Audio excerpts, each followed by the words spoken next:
big boy. Hello. So welcome on back, everyone. Welcome to a new review here on the Goo Review. So for today's video, we're taking a little look back. I know it's not a newer movie, but I have been asked my thoughts on Saltburn. So we're going to dive into that a little bit. Now, this is a movie that I think can be deconstructed a lot. We're like right in the middle of a deep dive with Texas Chainsaw series. So I'm trying to ease back a bit so we can get more stuff going. But I do have thoughts on this movie. Now, of course, I was super hyped for it to come out because it had so much hype around it, obviously, especially once it came out and the scenes, everything. It's definitely out there film. But people were saying that oh my god, it's so messed up. It's so disturbing. Gotta get out more. Sorry. I think the shock of it all, I think that's more what it was just shock. I mean, there were certainly times where I was like, ooh. But it didn't necessarily come out of nowhere for me, I think we see Oliver's depravity or desperation maybe even, come through subtly throughout the film. Then when those bigger moments happen, it makes more sense, I'm not saying it wasn't a good film. Not saying that. I'm just saying I don't understand how people thought that it was crazy, But yeah, we're going to dive into it. We're going to talk about it a bit. We'll talk about the vinyl soundtrack as well, because the soundtrack for this film is chef's kiss. So Saltburn, released in 2023, it was directed by Emerald Fennell, written and co-produced as well. Produced by MGM Studios and released on Amazon. Now, this is more of a thriller / comedy. So if horror, as we, consume it over here, isn't necessarily your thing. I mean, one, I still appreciate you for sticking around.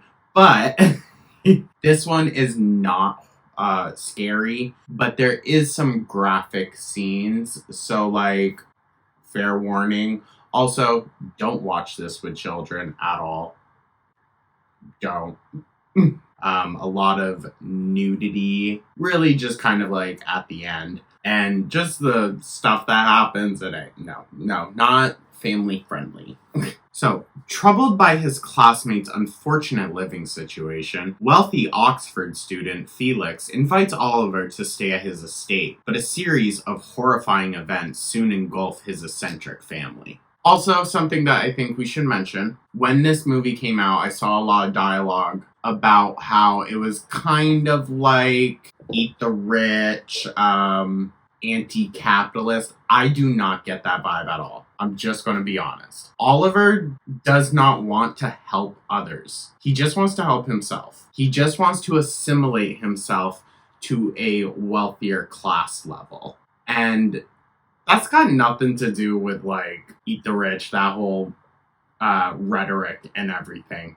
So while, yeah, sure, he completely overtakes the inheritance of this entire family estate or whatnot. By the way, they're also struggling financially. Saltburn is not what it used to be. The family does not bring in money like they used to. So the fact that he's even going after a lower level tier of wealth, I think that says a lot about the person that Oliver is and his goals throughout this movie. He's a great anti-hero. He's not good. He's not a good person. But I don't think that doesn't mean we can't still root for him in a way, Because we see the lack of humanity in the Catton family. So, you don't feel bad for them, but at the same time, it's not some Robin Hood story, you know what I mean? He's not bettering anyone but himself in this situation. We've even seen he doesn't even want to be connected to his actual family at all once he obtains a certain level of wealth. So he's kind of no better than them. Hot take maybe, but it was just a thought that I had rewatching it, knowing, because I had only seen the movie once, and I rewatched it and I was like, this is interesting. So Barry Cohen plays Oliver Quick. Jacob Elordi is Felix Catton. Rosamund Pike is Elspeth Catton. Allison Oliver is Venetia Catton. Richard E. Grant is James Catton. Archie Madekwe is Farley Start. And Carey Mulligan, her literal title in the movie is Poor Dear Pamela. I mean, I kind of love it, but it's also just so sad. Alright, so with that, we're just going to dive into the basic rundown of the movie, and I'll just kind of interject my thoughts here or there. And yeah, we've already covered a decent amount of, I guess, not the issues that I have with the movie, because I really don't have any. I think it's a great movie. I also think it is a very interesting look into a, pseudo-queer relationship. There's a very interesting dynamic happening between Felix and Oliver, and they both recognize it, and they both manipulate it to their own advantage, So I do think, the relationship dynamics in this movie are very interesting. Even the socio-political dynamics, they do talk about certain things in the movie, and I think it very clearly shows the director's perspective of it, even if that's not what necessarily the characters are talking about or portraying. There's a lot of sarcasm in this movie. Even if it's a completely serious moment, you see through it, and that's what really kind of alienates these characters, the Catton family, from anyone else watching. It's these little moments where, like I said, you see that lack of humanity. There's just a lack of something there, where none of them are necessarily terrible people, but they have just such a disconnected version of reality due to their wealth. But it just plays so interestingly because Oliver notices it as well. And especially on the second watch, you can see the gears turning in Oliver's mind about how to manipulate this family. The opening sequence of this movie I thought was so great. I wasn't in love with him. I know everyone thought I was, but I wasn't. I loved him, of course. It was impossible not to love Felix. The first time I watched this film, I put it on because I had seen so many reviews, well, not reviews, but people talking about it and hype. Seen so much hype about it. And so I was ready. I put it on one night when one of my friends was over. I didn't realize that it was a queer film. I really didn't. It didn't come off that way for me during marketing and all that. Maybe it just flew over my head. Fair. But it didn't come off that way for me. I also don't go out of my way to watch a ton of trailers and stuff like that. So I went into it a little bit blind, just seeing little clips here or there. So that aspect alone, I loved it. I also loved that it was a very complex queer relationship. I know it's bold to call it a relationship, but it's more of a read in between the lines kind of thing. Plus it was a friendship, so that is a relationship. But that opening sequence where Oliver seems really cut off and really almost flustered talking about his love for Felix. But was I in love with him?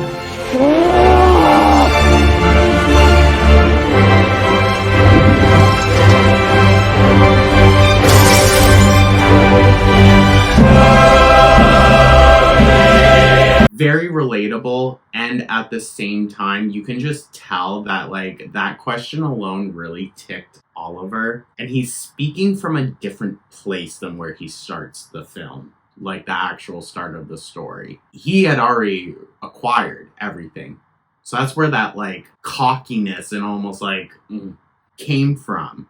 And then clip 2, it's shy, meek little Oliver on his first day at Oxford. Very weird scenes. In late 2006, scholarship student Oliver Quick struggles to fit in at the University of Oxford because of his inexperience with upper-class manners. Again, that like longing almost to be part of something that you were never even raised to be. Like, it's full on him just trying his best to assimilate to be something that he isn't. And some of the other characters do pick up on that as well. Farley gives him shit pretty much from the moment they're on screen together. And I think Farley's a very interesting character because he's in almost the exact same boat that Oliver is in, except I think he's very aware of it. And those that do provide for him know that he is aware of it as well. Whereas Oliver is trying to play kind of like this meek game. And I don't think too many of the characters fully see it. Because like he very easily manipulates like the women. Like Venetia is a very easy one for him. And I would say even the mom he manipulates as well. But then when it comes to Felix and Farley, those are like the two that see through his innocent game, you know? He befriends Felix Catton, an affluent and popular student who is sympathetic to Oliver's stories of his parents' substance abuse and mental health issues. I think it's more of a fascination. Honestly, I think it is sympathy, but at the same time, it's almost like a patronizing sympathy. It's like, oh, poor Oliver. And Oliver uses that to help position himself into like a higher spot in Felix's eyes. And therefore, Felix broadcasts that out to others as well. Felix stands up for him in certain scenarios once that like bridge of differences is crossed. Like there's one scene where Felix flustered missed bus or something to get to his class and he's going to be late, and Oliver offers him his bike. A poorer student offering the wealthier affluent student who could easily hail a cab, offering that bike. Like the initial bridge crossing was from Oliver to Felix, but it still feels all in all a manipulation. And it really comes off more so that like Oliver is obviously attracted to Felix. But then we see down the road like everything had our ulterior motives. When Oliver becomes distraught over his father's sudden death, Felix comforts him and invites him to spend the summer at his family's country house, Saltburn. Now this is a gorgeous estate. I believe it was in France. They got permission to film there. Gorgeous. Wow. That's amazing. Even though it's a little run down, it's gorgeous. At Saltburn, Oliver meets Felix's parents, Sir James and Elspeth, his sister Venetia, and Elspeth's friend, Pamela. I believe it's Pamela, not Pamela. I believe it's Pamela, because, you know, like, they're snooty Europeans. And both his parents were dealing. God, and his mother's a drunk.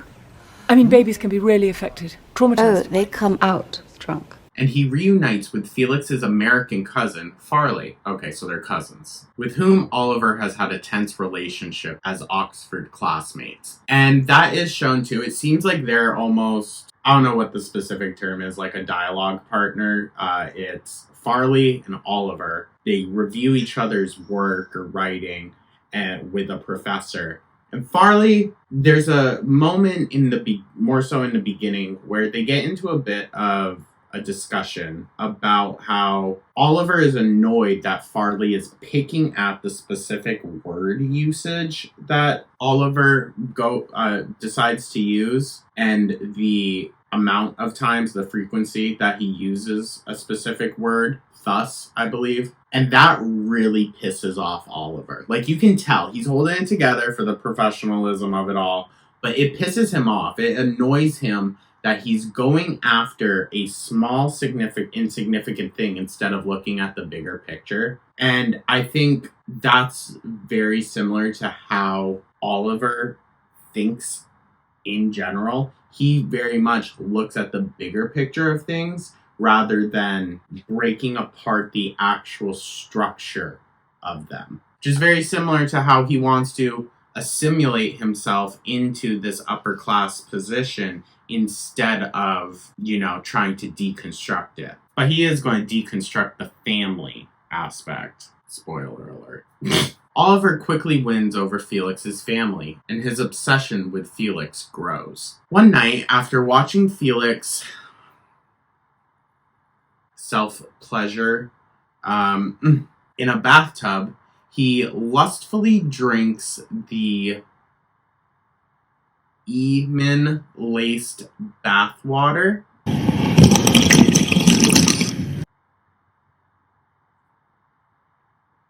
We are very quickly exposed to the level of depravity that Oliver is used to, it seems, but also longing for. I don't know. I find it to be a really interesting dynamic between the two, and also that violation of Felix as well. I feel like that's something that isn't too commonly discussed, is that, yeah, there might have been a little bit of like teasing, flirting here or there, but Felix never outright states attraction towards Oliver, actually denies it much later on.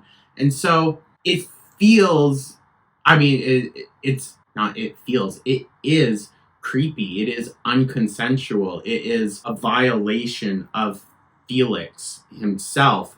And while Felix's family might discredit Oliver at times, he also discredits their own humanity as well. We'll get to it, but I do find it interesting, and I do think that Oliver, in the end, is no better than the Catton family. He was willing to turn himself into the villain in order to just gain that luxury. That might not be something you agree with, that's just how the story went. So later, having seen Venetia waiting outside his bedroom window, he performed oral on her while she is on her period. It's labeled the vampire scene. He even has her taste it a bit. Once again, depravity, but also mixing them into it now. And I don't necessarily love that this movie kind of portrays that the women of the Catton family were so easily manipulated. But Oliver uses, sex. So that's a strong manipulation tactic. I'm not saying that the women, fell for it, because the men did too. You know what I mean? It was just in a different way. Oliver knew that he couldn't manipulate the men in that manner. So he went a different route about it. Flattery and just the admiration. He feeds into the family members' specific wants and desires each individually. And I find it such an interesting movie. I really do. The dialogue is actually rather simple, but I think it's so complex in the micro emotions and micro mannerisms, if that's a thing, towards each other. Farley witnesses this and informs Felix, but Oliver claims nothing happened when Felix confronts him. It's just slightly bad form, that's all. What's bad form? What do you think? Getting with Venetia, Ollie. And that's where it gets a little weird. Is it jealousy? Is it anger for hooking up with his sister? It treads that line, and I think it's portrayed. I believe it's portrayed a little bit vaguely, not definitively, that Felix has something for Oliver. It's not portrayed like that. I think it's portrayed very vaguely because we're in Oliver's perception of things, so we're perceiving them exactly how Oliver does. At night, Oliver initiates sexual advances on Farley, threatening him in the process. Now, Farley is an obviously gay character. Oliver felt like he could manipulate him that way and was pretty quickly shut down. I believe they still do have sex. But The next morning, James evicts Farley after receiving a port from Sotheby's about his intention to sell some of James's valuables. As the summer ends, Elspeth and James plan a party for Oliver's birthday. Felix surprises Oliver with a trip to see his estranged mother, causing Oliver to panic. Upon arriving at the family's house in Prescott, Felix realizes Oliver had lied to him about his upbringing. His father is still alive, neither of his parents has substance abuse or mental health troubles, and they live in a respectable middle-class suburb. Horrified and hurt by Oliver's deception, Felix decides not to tell anyone to spare his own family the humiliation, but orders Oliver to leave Saltburn after the party. During the extravagant celebrations, Oliver seeks to make amends with Felix by expressing his adoration for him, but Felix rejects him and suggests he seek help. Hey, doesn't this just prove how much of a good friend I actually am? How well I actually know you? I'm still the same person. But I do know you. You make my fucking blood run cold.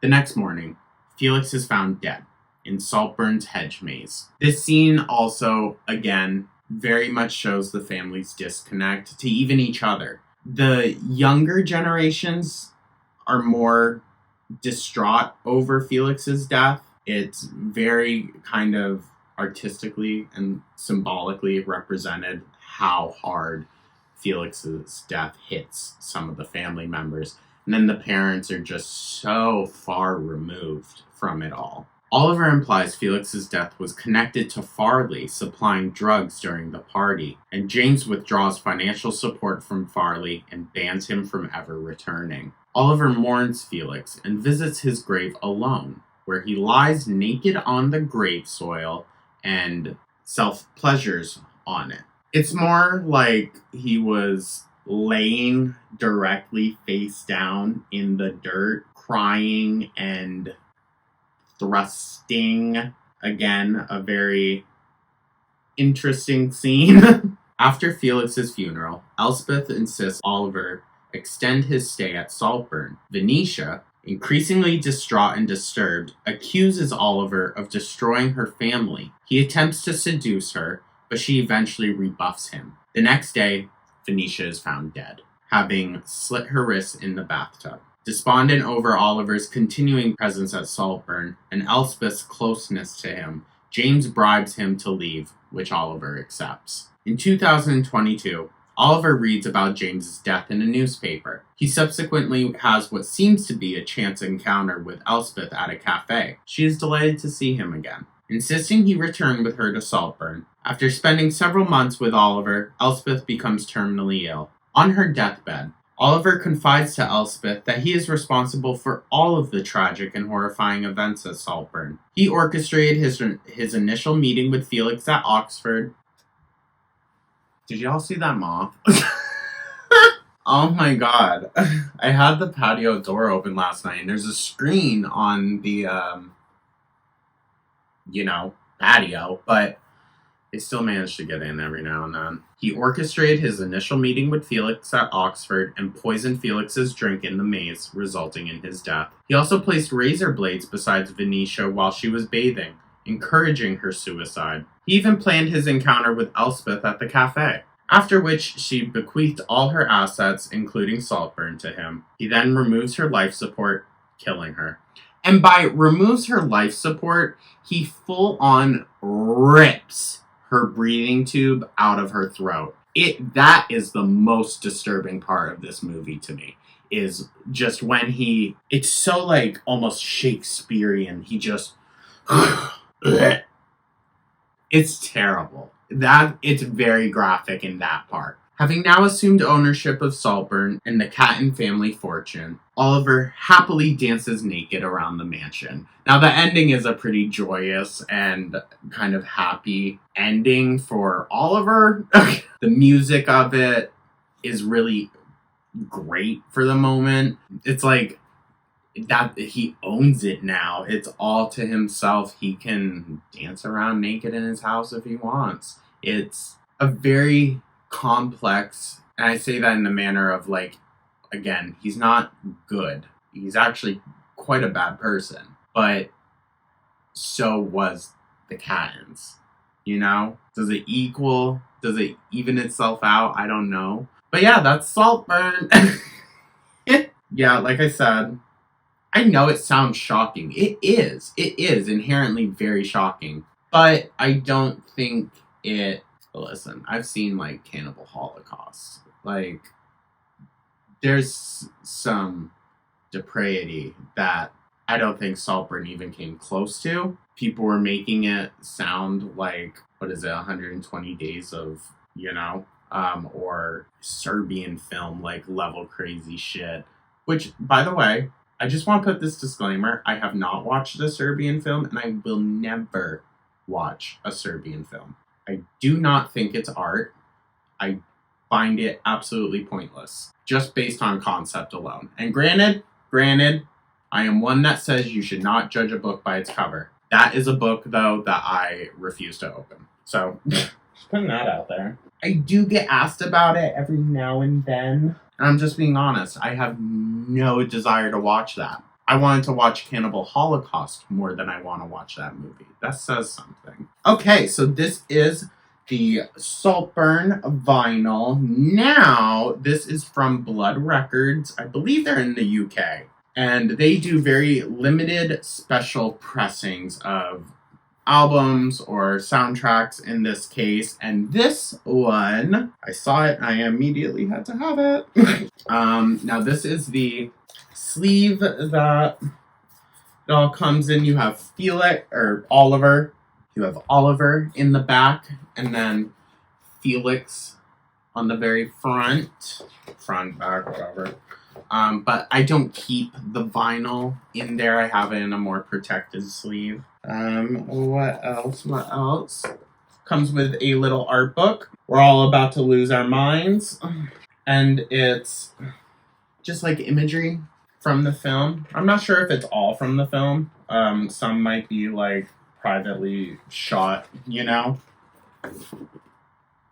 It's a gorgeous film. I highly recommend it in that regard, just because the house itself is immaculate. So I'm just taking out like all the stuffing. Alright, and with that, let's check it out. Now, I will say I do have some issues with this vinyl, as you guys will see. When I initially got it, the Bathwater was a lot, like, murkier, and you can even kind of see up here how the pigment in it has condensed a bit. I mean, I still like it. I still get the concept, It's the tub drain, and it was supposed to look like milky, kind of ooey, nasty water. I still get the vibe. Like, I still love it, but I do notice that the color kind of separated out and settled a bit.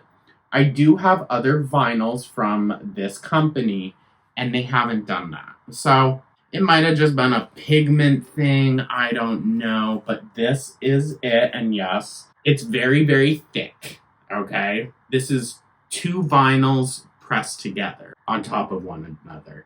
So it's thick. All right? It sits very differently on my player than any of the others, or any normal LP would, But that's how these are. Like, even I got the Charlie XCX powdered filled one and the Troye Sivan honey filled one, and they're just very, very thick. Very thick. I feel like maybe then it would be smarter to maybe even patent your own boxing for that, like your own new designed record sleeve for a thicker vinyl, because they don't be like sitting all that pretty all the time. They're very thick. And then the actual soundtrack for the movie is impeccable as well. You have things from Arcade Fire, MGMT, Girls Aloud, The Killers, and my favorites on this would be Perfect (Exceder) by Mason versus Princess Superstar. That one also kind of has like a sweet story with it. Like I believe it's Princess Superstar. She's like a single mom who made that song so long ago and it never really gained traction, and now like it's full on supporting her and her daughter. It's a beautiful thing. I really believe, like, it might take a minute, but an artist gets their due. Murder on the Dance Floor by Sophie Ellis Bextor as well. Great song. Just like, it makes you want to dance around your place naked. It just does. Time to Pretend by MGMT. Great song. I love MGMT. And it's good, but it has like a uniqueness to it. It has a underground feel, but at the same time, it's very kind of mainstream aligned, if that makes sense. But yeah, that is Saltburn. Once again, I know that I was maybe a little more critical of Oliver as a character, but I do overall really enjoy this movie. I don't think you have to like the main character to enjoy it, you know? And he's very complex. He's very relatable and at the same time psychopathic. So it's interesting, I think. But I want to know your thoughts, guys. This movie has been out for a minute, and you can watch it for free with Amazon Prime. So there is that. Well, free. You gotta pay for Prime, but you can watch it on Amazon. I want to know your thoughts on this. I'm sure a lot of you probably thought it was like sick, twisted. That's fine. That's fine. I'm just more or less desensitized to certain things, so it takes a lot to really make me like, ooh. But there was some moments. But yeah, let me know your thoughts, everyone. Like and subscribe, all of that. Like I said, we are going to be aiming for Monday, Friday uploads. So, you know, if I happen to be way more ahead of the game, then maybe we can do Monday, Wednesday, Friday. But it's a lot. Thank you guys so much. Let me know your thoughts, all that, and I will catch you in the next one. Take care.